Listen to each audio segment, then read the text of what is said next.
Jerusalem ও মধ্য ইসরায়েলের শহর জুড়ে সাইরেনের শব্দ। এই শব্দ জানান দিচ্ছে যে কোনো মুহূর্তেই হবে বিমান হামলা, আছড়ে পড়বে ভয়ানক ক্ষেপণাস্ত্র। প্রাণ বাঁচাতে নিরাপদে সরে পড়ছেন সাধারণেরা। বৃহস্পতিবার রাতে তেল আবিবকে লক্ষ্য করে দ্বিতীয়বারের মতো হাইপারসনিক ব্যালিস্টিক ক্ষেপণাস্ত্র হামলা চালায় ইয়েমেনের বিদ্রোহী গোষ্ঠী হুতি। তবে তেল আবিবের আকাশ সীমানা অতিক্রমের আগেই ক্ষেপণাস্ত্রটি প্রতিহতের দাবি ইসরায়েলি প্রতিরক্ষা বাহিনী IDF এর। এদিকে তেল আবিবের দক্ষিণে একটি সামরিক ঘাঁটি লক্ষ্য করে চালানো হামলার দায় স্বীকার করে ইসরায়েলকে গাজা উপত্যকায় আগ্রাসন বন্ধের হুঁশিয়ারি দিয়েছে ইরান সমর্থিত গোষ্ঠীটি। সামরিক ঘাঁটি লক্ষ্য করে আমরা জোরদার হামলা চালিয়েছি।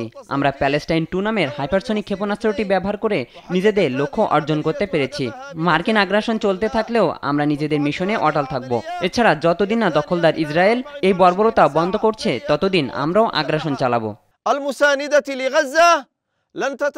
বৃহস্পতিবার সকালেও তেল আবিবকে লক্ষ্য করে 3টি ক্ষেপণাস্ত্র হামলা চালায় হুতি বিদ্রোহী। তবে একটি ক্ষেপণাস্ত্র প্রতিহত করতে সক্ষম হয় বলে জানায় তেল আবিব। এছাড়া বাকি 2টি ক্ষেপণাস্ত্র ফাঁকা জায়গায় গিয়ে পড়ে বলে জানায় IDF।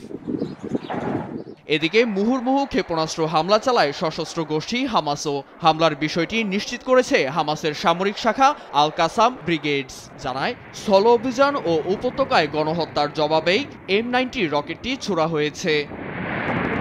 শেষ 72 ঘন্টায় গাজা উপত্যকায় ইসরায়েলি হামলায় প্রাণ গেছে অন্তত 600 ফিলিস্তিনির। এছাড়া নতুন করে স্থল অভিযান চালিয়ে নেতজেরিম করিডোরও নিয়ন্ত্রণ নিয়েছে IDF। নীরব দাস, নিউজ ডেস্ক, দেশ টিভি।